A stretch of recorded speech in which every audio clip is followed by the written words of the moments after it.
मजबूती करण्याच्या हेतूनं ही बैठक आज संपन्न झालेली आहे।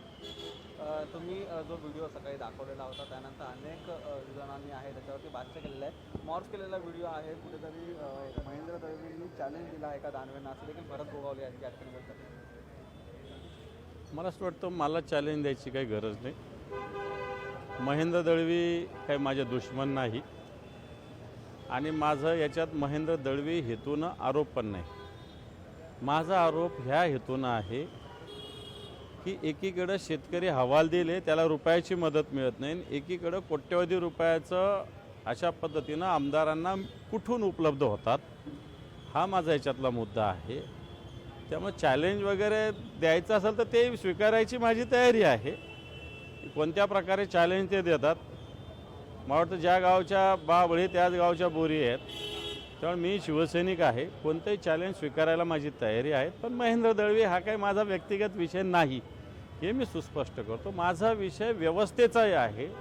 राज्याच्या मुख्यमंत्र्याला, उपमुख्यमंत्र्याला ज्यांच्या नेतृत्वाखाली ते काम करतात त्यांना मी प्रश्न विचारलेला आहे की ही व्यक्ती कोण आणि ह्या नोटा कुठल्या, हा माझा साधा प्रश्न आहे। म्हणजेच महाराष्ट्रातील जनता 50 खोके एकदम ओके म्हणत होती, या घोषणा खोटी होती का बरोबर होती, मला वाटतं ह्या याच्यातून स्पष्ट होतं आहे। सगळे बोलतात की जर हे फोटो खरे असतील, अंशात जरी खरे असले तरी सुद्धा मी राजीनामा द्यायला तयार आहे, परंतु दानवेंना ही सुपारी दिलेली आहे। हे पण त्यांचा जो व्यवसाय तो आमचा आहे असं समजायची गरज नाही। मनी म्हणजे स्वप्नी वसे ते मनी, म्हणजे स्वप्नी वसे ते मनी दिसे असं काहीतरी एक म्हण आहे। तशा पद्धतीनं दळवींचा हा सुपाऱ्या वगैरे, कारण कोकणात सुपाऱ्या भरपूर आहेत, त्याच्यामुळे त्यांचा तो असेल तर मला माहिती नाही। मी एक साधा सरळ शिवसैनिक आहे आणि मी पुन्हा एकदा सांगतो की व्यक्तिगत दळवी हा विषय माझा नाही। त्यांना राजीनामा द्यायचा असेल नैतिकतेने द्यावा, नाही तर नाही द्यावा, मी काही त्यांचा राजीनामा मागितलेला नाही। मी फक्त शेतकऱ्यांना 31,800 कोटीची मदत पोहोचत नाही आणि आमदारांनी एवढे कोट्यवधी पोहोचतात, हा माझा याच्यातला मुद्दा आहे। तटकरेंवरती बोललो म्हणून तटकरेंनी व्हिडिओ दिला आणि तो अंबादास दानवेंनी दाखवला। तटकरे काय धुतलेले काय, तटकरे त्या लाईनीतले, त्यामुळे तटकरेंनी मला व्हिडिओ द्यायचा काय प्रश्न येतो, मी तटकऱ्यांचं कशाला ऐकू, मला काय घेणे तटकऱ्यांशी। तटकरे आणि हे काय हे एकाच माळेतले मणी आहे, एका वेगळे वेगळे मणी थोडी येते, असेच येते, सगळे सारखेच येते।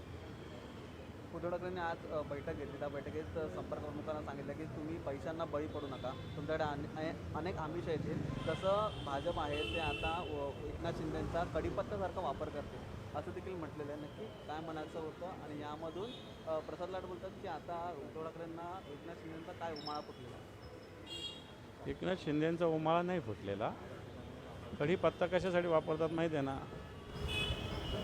टाकला जातो, कढीमध्ये टाकला जातो, अन्य काही याच्यात टाकला जातो, परंतु नंतर तो काढून टाकला जातो बाजूला, तो काही खाल्ल्या जात नाही, चवीसाठी वापरला जातात। तसा शिंदेंचा वापर सत्तेसाठी भारतीय जनता पार्टीने केला।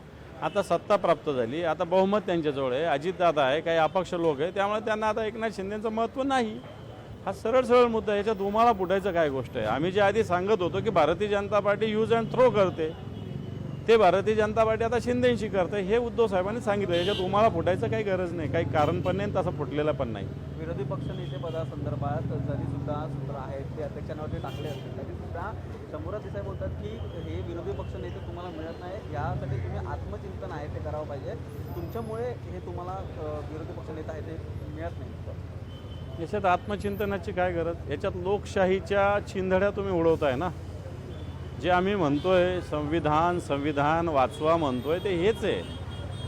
संविधानामध्ये विरोधी पक्ष नेता नसावा असं म्हटलेलं आहे का? जसा राज्याचा मुख्यमंत्री असावा तसा राज्याचा विरोधी पक्ष नेता पण असावा। उपमुख्यमंत्री तर कायद्यात नसतानाही तुम्ही करता, उपमुख्यमंत्री कुठं कायद्यात आहे, मंत्री आहे, मुख्यमंत्र्यानंतर फक्त मंत्री असतो, उपमुख्यमंत्री ते कायद्यात न बसणारं तुम्ही करता, म्हणजे संविधानाचे तुम्ही धिंडोळे काढता आणि कायद्यात बसणारं विरोधी पक्ष नेता तुम्ही करत नाही, हीच आमची भूमिका आहे ना। थँक्यू। अंबादास दानवे यांनी ही प्रतिक्रिया दिलेली आहे। महेंद्र दळवी हे माझे वैयक्तिक शत्रू नाहीत, तटकरे आणि दळवे हे मात्र एकाच माळेचे मणी असल्याचं अंबादास दानवे म्हणाले। लोकशाही मराठी ऐका, पहा, जागरूक रहा।